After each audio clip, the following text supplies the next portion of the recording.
Yeah. It's the ego. It's a sickness.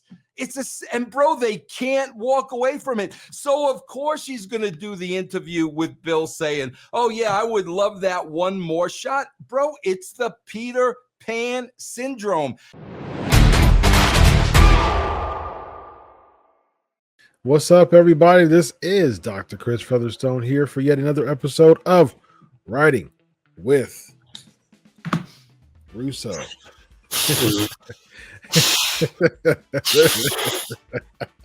Yes. Yes. We've got two Neanderthals on the show today, ready to just knuckle drag our way to something of relevance.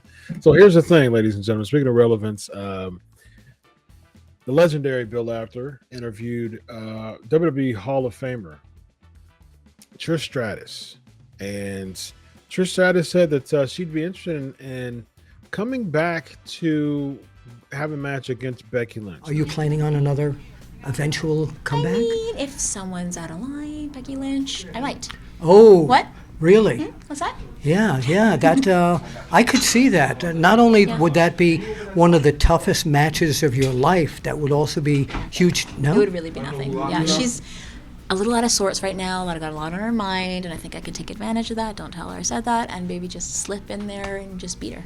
how do you? She came back a few years back. She had a match against Charlotte Flair at SummerSlam, and she lost the match. And so here's the thing. This is what I was thinking when I saw this, and I wanted to talk to you about this, Vince Russo. We've touched about this, a few times in different shows.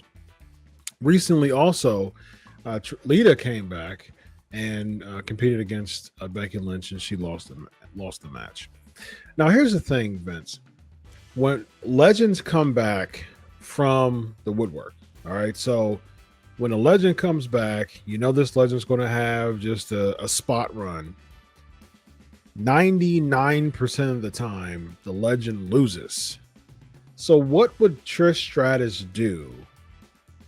And would she break the notion of, if a legend's coming back, they're most likely going to lose? And what does this even mean anymore, Vince, for a legend to come back and go against the current superstar? Chris, to give a quick plug here, Vic Venom this past week on patreon.com/RussoTWC.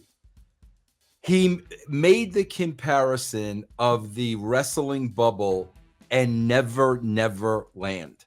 Because, bro, I've really come to the conclusion, like with this Flair, Jarrett, blood angle, I've come to the conclusion that I'd say, bro, 90% of wrestlers have Peter Pan syndrome. And what I mean by that, Chris, you understand, is they don't grow up. Yeah. It blows my mind. Like I'm 61 and I'm sitting back and I'm watching all this and I'm saying, like, are you people ever gonna grow up? Yeah. Between Flair and Jarrett, you've got almost 100 years of being in the business. Like, at what point do we grow up? Yeah. Now, Chris, I got to tell you something. You talk about Lita coming back. You talk about Stratus coming back. Uncle Charlie coming back. Aunt Tilly coming back. Everybody's coming back. Chris, let me explain something to you about me.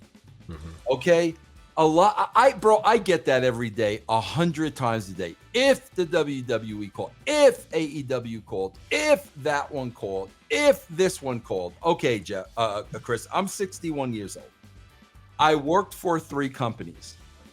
I know, bro, the most success I had was when I was left alone and I was able to do 100% what I wanted. That was the WWE. Mm-hmm. Okay. And that's when I was most successful. There were no handcuffs. There were no committees. There were no politics. Yeah. I wrote the show. Me and Ed wrote the show. We brought it to Vince. Okay. So now here I am at 61 years old. The first thing, Chris, and again, this should go for Alita and this should go for Trish and everybody else. Here's the first thing I know. If I ever went back, I would never be able to do what I wanted to do. There's no question about it. I would never be able to go back and have a Stephanie or a Tony Khan or anybody say, Vince, you got 100% free reign to write the show you want, and that's the show that's going to be on. I know, I understand that is unrealistic. That would never happen. Therefore, I know that I would be going into that situation only to fail, only to have my track record tarnished, only for people to go right back to, oh, you see, he was only successful when it's going in. I know the failure. Yeah. I know the failure. Now, here's another thing, Chris. Let's be honest here. I have a lot less money in my bank account than Lita and Trish Stratus, without a shadow of a doubt. So if anybody would need to do it for money, it would be me. Trish Stratus, Lita, no, bro, they don't need to do this for money. They made plenty of money for plenty of years, and they have, I'm sure they have that money saved up. So now, Chris, like you said, you're going into the situation. You know you're not as good as you used to be. You know you're going in to put somebody else over. You know you are going to tarnish your legacy. And you know, bro, you also know, like I said, bro, you're going to get a payday. But that's not what this is about. We're not talking about people that don't have money. Bro, if you don't have money, go for it. Bro, I deal with a lot of wrestlers today, Chris, that are broke because of mistakes they made. If they got the opportunity to go, bro, go do the one match. I get that. But bro, when you don't have the money and you know I'm not as good as I used to be, people are going to see that. I'm going to put somebody over. It's going to tarnish my legacy. I really don't need the money. Bro, let's be honest. Do they really need the exposure? Yeah, I mean, Trish has go check her. I don't know what her social media is. I guarantee it's over 1 million. So do they really need the following? Trish Stratus has a fan base. Lita has a fan base. That fan base ain't going anywhere. Yep.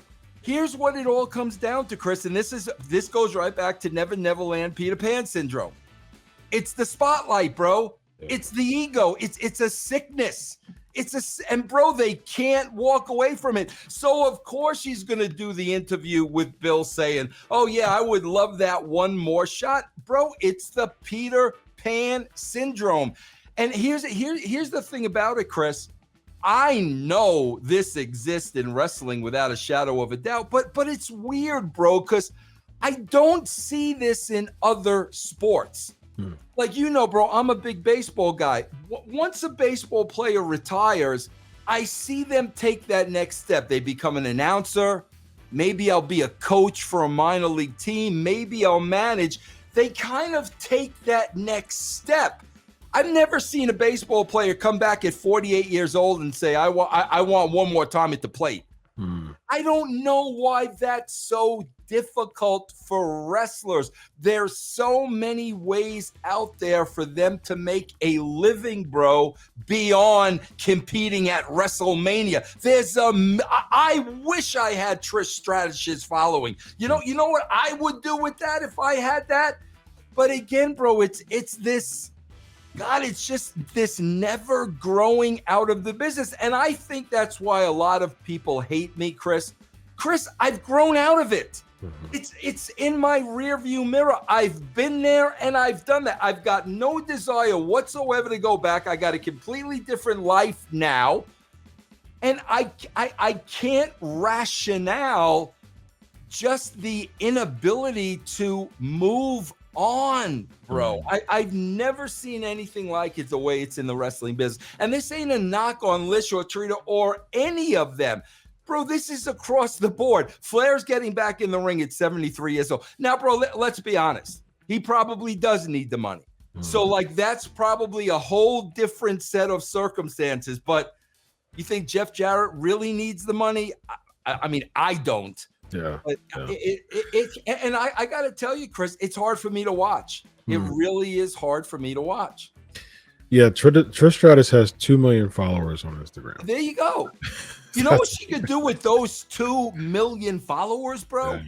Yeah, just huge. Huge. I mean, and just people make Paige making $500,000 a year on Twitch. You know what I mean? Just playing video games and doing Q&A sessions.